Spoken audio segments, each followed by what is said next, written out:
Hello everyone, welcome to Vikas analysis. और दोस्तों, आज हम बाल विकास के महत्वपूर्ण प्रीवियस ईयर प्रश्न को देखेंगे, जो कि दोस्तों आपके आने वाले एग्ज़ाम के लिए, जितने भी टीचिंग एग्ज़ाम हैं उनके लिए बहुत ही इम्पॉर्टेंट है। दोस्तों अभी सीटेट का एग्ज़ाम भी होने वाला है, तो उनके लिए भी दोस्तों बहुत ही इम्पॉर्टेंट है। तो दोस्तों, अगर आप हमारे चैनल पर पहली बार आए होंगे तो प्लीज़ हमारे चैनल को एक लाइक और सब्सक्राइब सपोर्ट जरूर करिएगा। चलिए दोस्तों, इन प्रश्न को सॉल्व करते हैं। तो पहला प्रश्न दिया है आपका, ग्रंथियों के आधार पर व्यक्तित्व के विभिन्न प्रकारों की चर्चा किसने की है ना। जो ग्रंथि है उसके आधार पर व्यक्तित्व यानी पर्सनैलिटी के विभिन्न प्रकार के बारे में किसने बताया है, वो आपको यहाँ पे बताना है। चार ऑप्शन दिए गए हैं।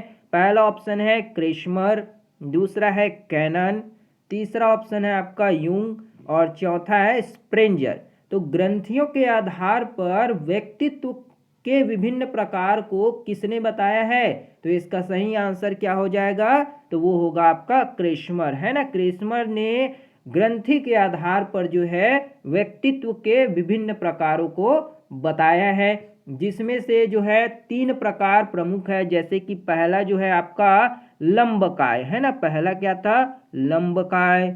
दूसरा क्या था आपका यहाँ पे, दूसरा था सुडोलकाय, है ना, सुडोलकाय। याद रखिएगा, ये जो है एग्जाम में पूछे जाते हैं ना, ऑप्शन में इसको दे दिया जाता है। और तीसरा जो था आपका फिम्बिनिक, है ना। तीसरा क्या था, फिम्बिक, है ना, फिम्बिनिक। तो तीसरा जो था आपका यहाँ पे फिम्बिनिक, यहाँ पे आपका करेक्ट जो होगा वो हो जाएगा। और स्प्रेंजर जो थे, स्प्रेंजर ने जो है ना वो 6 प्रकार के व्यक्तित्व के बारे में बताया है ना। कौन कौन से हैं वो, इन्होंने समाज शास्त्र से रिलेटेड बताया है। याद रखिएगा, समाज शास्त्र से, समाज शास्त्र, है ना, समाज शास्त्र के आधार पर 6 भागों में बताया है। ये भी आपसे प्रश्न में पूछा जा सकता है। तो यहाँ पे हमारा सही आंसर क्या होगा, क्रेसमर जो होगा आपका यहाँ पे करेक्ट आंसर हो जाएगा। अगला प्रश्न देखते हैं। अगला प्रश्न दिया है आपका यहाँ पे, सृजनात्मकता मौलिक परिणामों को अभिव्यक्त करने की मानसिक प्रक्रिया, है ना। जो क्रिएटिविटी है वो क्या है, मौलिक परिणामों को अभिव्यक्त करने की एक क्या है, मानसिक प्रक्रिया है। यह स्टेटमेंट जो है किसके द्वारा कहा गया है। पहला ऑप्शन दिया है कोल एवं ब्रुश का है, दूसरा ऑप्शन है डिहॉन का है, तीसरा ऑप्शन दिया गया है ड्रेवहल का है, और चौथा दिया गया है क्रो एवं क्रो का है। तो सृजनात्मकता जो है वो मौलिक परिणामों को अभिव्यक्त करने की एक क्या है, मानसिक प्रक्रिया है। यह कथन किसके द्वारा जो है कहा गया है, तो इसका सही आंसर क्या हो जाएगा, तो वो होगा आपका क्रो एवं क्रो, है ना। ऑप्शन नंबर डी, क्रो एवं क्रो जो होगा आपका करेक्ट आंसर हो जाएगा। अगला प्रश्न देखते हैं। अगला प्रश्न है आपका, विद्रोह की भावना, है ना। जो विद्रोह की भावना की प्रवृत्ति निम्न में से किस अवस्था से संबंधित है ना। बच्चों में जो विद्रोह की भावना है वो किस अवस्था में देखने को मिलती है, पूछा जा रहा है। पहला ऑप्शन दिया गया आपका बाल्यावस्था, दूसरा ऑप्शन दिया गया है आपका शैशवावस्था, तीसरा है पूर्व किशोरावस्था, और चौथा है आपका मध्य किशोरावस्था। तो बच्चों में जो है विद्रोह की भावना की प्रवृत्ति किस अवस्था से संबंधित होगी, तो इसका सही आंसर क्या होगा, तो वो हो जाएगा आपका पूर्व किशोरावस्था, है ना। पूर्व किशोरावस्था जो कि 12 से लेकर 14 साल के बच्चों में होती है ना। तो इसमें क्या है, शारीरिक और मानसिक स्वतंत्रता क्या होती है, इसकी भावना प्रबल होती है, अर्थात इसमें विद्रोह की भावना देखने को मिलती है। तो यहाँ पे आपका ऑप्शन नंबर सी जो होगा करेक्ट आंसर हो जाएगा। अगला प्रश्न देखते हैं। अगला प्रश्न दिया है आपका यहाँ पे, सीखने की वह अवधि, है ना, सीखने की वह अवधि जब सीखने की प्रक्रिया में कोई उन्नति नहीं होती है ना। सीखने की वह कौन सी अवधि है जिसमें कोई उन्नति जो है देखने को नहीं मिलती है, यह क्या कहलाती है, आपसे पूछा जा रहा है। पहला ऑप्शन है सीखने का वक्र है, दूसरा है सीखने का पठार, तीसरा ऑप्शन दिया है स्मृति और चौथा है आपका अवधान। तो सीखने की वह कौन सा समय है जब सीखने की प्रक्रिया में कोई भी उन्नति नहीं होती है, तो उसे हम क्या कहेंगे? तो इसका सही आंसर क्या होगा? तो वो हो जाएगा यहाँ पे सीखने का पठार, है ना। ऑप्शन नंबर बी सीखने का पठार आपका करेक्ट आंसर हो जाएगा। अगला प्रश्न देखते हैं। अगला प्रश्न है आपका यहाँ पे बुद्धि लब्धि। बुद्धि लब्धि निकालने का सूत्र क्या होगा ना। बुद्धि लब्धि जो आईक्यू निकालने का फॉर्मूला क्या होगा वो आपसे यहाँ पे पूछा जा रहा है। पहला ऑप्शन है आपका मानसिक आयु और यहाँ पे ये गुना होगा, है ना। मानसिक आयु गुना वास्तविक आयु, या सॉरी यहाँ पे जो होगा मानसिक आयु गुना में वास्तविक आयु। दूसरा ऑप्शन है मानसिक आयु बटे में ये होगा आपका यहाँ पे क्या हो जाएगा, ये वास्तविक आयु होगा, है ना। ये जो है यहाँ पे टाइपिंग जो है मिस्टेक हो गया, तो ध्यान रखिएगा। यहाँ पे क्या हो जाएगा, मानसिक आयु के जगह आप यहाँ पे वास्तविक आयु कर लीजिएगा, है ना। तो यहाँ पे वास्तविक आयु बटे में आपका क्या हो जाएगा, मानसिक आयु और गुना में 100, है ना। तीसरा ऑप्शन यहाँ पे आप देख सकते हैं, तीसरा यहाँ पे आप बना सकते हैं, यहाँ पे टाइपिंग मिस्टेक हो गया, है ना। तो ये लिख सकते हैं आप मानसिक आयु बटे में क्या लिख सकते हैं, वास्तविक आयु, है ना। वास्तविक आयु और गुना में 100। और चौथा ऑप्शन दिया गया है वास्तविक आयु और ये गुना मानसिक आयु। तो बताना है कि इनमें से बुद्धि लब्धि निकालने का सूत्र क्या होगा।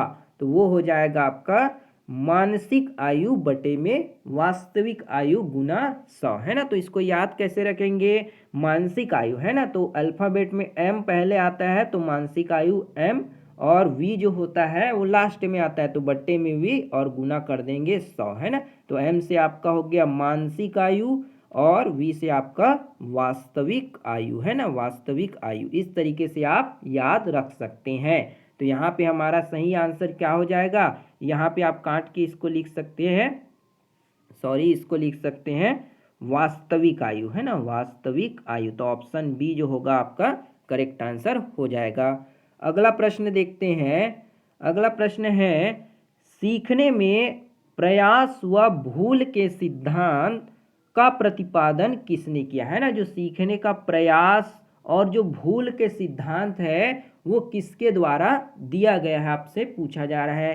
पहला ऑप्शन है कोहलर, दूसरा है थार्नडाइक, तीसरा ऑप्शन है पेवलव और चौथा है गेस्टाल्ट। तो सीखने का जो प्रयत्न या फिर भूल का जो सिद्धांत है वो किनके द्वारा दिया गया है। तो इसका सही आंसर क्या हो जाएगा, तो वो होगा आपका यहाँ पे थॉर्नडाइक, है ना। थॉर्नडाइक ने जो है सीखने के प्रयास व भूल सिद्धांत को प्रतिपादित किया है। तो ऑप्शन नंबर बी जो होगा थॉर्नडाइक आपका यहाँ पे करेक्ट आंसर हो जाएगा। दोस्तों अगर वीडियो बढ़िया लग रहा हो तो लाइक ज़रूर करिएगा और अपने दोस्तों में शेयर भी ज़रूर करिएगा, है ना। ये वीडियो जो है सभी स्टूडेंट तक पहुंचना चाहिए ताकि उनको मदद मिल सके। अगला प्रश्न है आपका सामान्य संयुक्त कोशिका में गुणसूत्र के जोड़े होते हैं ना। जो सामान्य कोशिका होती है उनमें गुणसूत्र के कितने पेयर होते हैं वो आपसे पूछा जा रहा है ना। यहाँ पे साइंस का एक प्रश्न पूछा गया है। तो इसका सही आंसर क्या होगा, पहला दिया गया है 23 जोड़े होंगे, दूसरा है 22 जोड़े, तीसरा ऑप्शन दिया गया है 24 और चौथा है उपयुक्त में से कोई भी नहीं। तो सामान्य रूप से जो संयुक्त कोशिका होती है उनमें कितने जो है डीएनए गुणसूत्र होते हैं। तो इसका सही आंसर क्या होगा, तो वो हो जाएगा आपका 23 जोड़े, है ना। 23 पेयर जो होंगे आपके यहाँ पे करेक्ट आंसर हो जाएंगे। यहाँ पे एक प्रश्न और बन सकता था कि जो सामान्य है ना मनुष्य जो होते हैं उनकी कोशिका में गुणसूत्र की संख्या कितनी होती है ना। मनुष्य में, मानव में गुणसूत्र, है ना, गुणसूत्र जो होते हैं उनकी संख्या कितनी होती है। तो याद रखिएगा कितनी होती है, 46 होती है ना, और पेयर में बोला जाता तो वो आप लिखते 23 जोड़े करके। तो यहाँ पे आपका सही आंसर क्या होगा, 23 जोड़े करेक्ट आंसर हो जाएंगे। अगला प्रश्न देखते हैं। अगला प्रश्न है आपका, कोहलर निम्न में से किससे संबंधित है ना। जो कोहलर मनोवैज्ञानिक है वो किस सिद्धांत से संबंधित है, वो आपसे यहाँ पे पूछा जा रहा है। पहला ऑप्शन है अभिप्रेरणा का सिद्धांत, दूसरा ऑप्शन है विकास का सिद्धांत, तीसरा ऑप्शन दिया है व्यक्तित्व का सिद्धांत, और चौथा है अधिगम का सिद्धांत। तो कोहलर जो है वो कौन से सिद्धांत जो है इनके द्वारा जो है दिया गया है। तो इसका सही आंसर क्या हो जाएगा, तो वो होगा अधिगम या सीखने का जो सिद्धांत है वो कोहलर के द्वारा दिया गया है ना। कोहलर क्या है, एक तरह से गेस्टाल्टवादी जो है क्या है, वैज्ञानिक है। तो यहाँ पे आपका अधिगम या फिर सीखने का सिद्धांत कोहलर के द्वारा प्रतिपादित किया गया है या फिर उनके द्वारा बताया गया है। तो ऑप्शन नंबर डी जो होगा यहाँ पे आपका करेक्ट आंसर या हो जाएगा, है ना। और एक पॉइंट यहाँ पे और याद रखिएगा कि कोहलर जो है इन्होंने एक प्रयोग किया है, इन पर प्रयोग किया है, तो याद रखिएगा एक जानवर है ना, जानवर पर किया है जिनका नाम क्या है, चिंपांजी। याद रखिएगा चिंपांजी पर जो है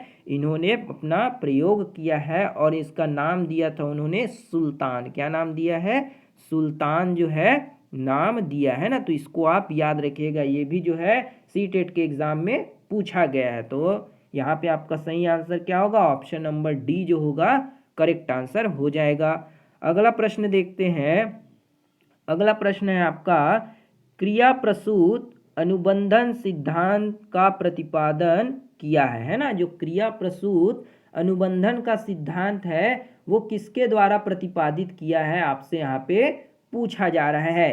तो पहला ऑप्शन दिया है हल ने, दूसरा ऑप्शन दिया गया है हेगार्टी ने किया है, तीसरा ऑप्शन थॉर्नडाइक, और चौथा है स्किनर ने। तो क्रिया प्रसूत के जो अनुबंधन का सिद्धांत है वो किसके द्वारा किया गया है, तो इसका सही आंसर हो जाएगा स्किनर ने, है ना। स्किनर ने जो है क्रिया प्रसूत अनुबंधन का सिद्धांत प्रतिपादित किया है। तो यहाँ पे हमारा ऑप्शन नंबर डी जो होगा करेक्ट आंसर हो जाएगा। दोस्तों यहाँ पे एक पॉइंट और याद रखिएगा कि जो स्किनर है उन्होंने अपने प्रयोग जो है किस जानवर पर किए हैं, ये भी प्रश्न पूछा जाता है ना। तो याद रखिएगा स्किनर ने जो है 2 जीवों पर प्रयोग किया है, जिसमें पहला जो था आपका चूहे पर, है ना, चूहे पर, और दूसरा जो था वो कबूतर पर प्रयोग किया है ना। ये पॉइंट जो है दोस्तों हम आपको इसलिए बताते रहते हैं ताकि आपको माइंड में रहे और कभी आपको ये प्रश्न मिले तो आप उसको सॉल्व कर पाए, है ना। तो इसको याद रखिएगा कि स्किनर ने जो है प्रयोग किया है किस पर, चूहे पर और कबूतर पर। तो यहाँ पे हमारा ऑप्शन नंबर डी जो होगा करेक्ट आंसर हो जाएगा। अगला प्रश्न देखते हैं। बुद्धि के तरल, है ना, बुद्धि के तरल क्रिस्टलीय प्रतिमान के प्रतिपादक कौन थे। तो पहला ऑप्शन दिया गया है कैटल, दूसरा ऑप्शन दिया गया है आपका थॉर्नडाइक, तीसरा है वर्नन, और चौथा है स्किनर। तो बुद्धि के जो तरल क्रिस्टलीय प्रतिमान है उसका प्रतिपादन किसके द्वारा किया गया है, तो इसका सही आंसर क्या होगा, तो वो हो जाएगा आपका यहाँ पे कैटल, है ना। बी कैटल के द्वारा जो है बुद्धि के तरल सिद्धांत का प्रयोग किया गया है ना। इन्होंने 2 तरह के जो है सिद्धांत के बारे में बताए हैं, जिनमें से कौन कौन से थे। पहला जो था आपका यहाँ पे तरल बुद्धि, है ना, एक तो था आपका तरल बुद्धि, और दूसरा क्या था, तो दूसरा था आपका ठोस बुद्धि। इसको भी आप याद रखिएगा ना। अभी तो तरल बुद्धि से रिलेटेड पूछा है, बाद में यहाँ पे ठोस बुद्धि भी दे सकता है ना। तो याद रखिएगा ठोस बुद्धि सिद्धांत को भी किसने दिया है, कैटल के द्वारा दिया गया है। तो यहाँ पे ऑप्शन नंबर ए आपका कैटल जो होगा करेक्ट आंसर हो जाएगा। अगला प्रश्न देखते हैं। अगला प्रश्न है आपका यहाँ पे, गोलमैन निम्न में से किससे संबंधित है ना। जो गोलमैन है वो किससे संबंधित है वो आपसे पूछा जा रहा है। पहला ऑप्शन है सामाजिक बुद्धि, दूसरा ऑप्शन है संवेगात्मक बुद्धि, तीसरा ऑप्शन है आध्यात्मिक बुद्धि, और चौथा दिया गया है आपका सामान्य बुद्धि। तो गोलमैन जो है वो किससे संबंधित है? तो इसका सही आंसर क्या हो जाएगा?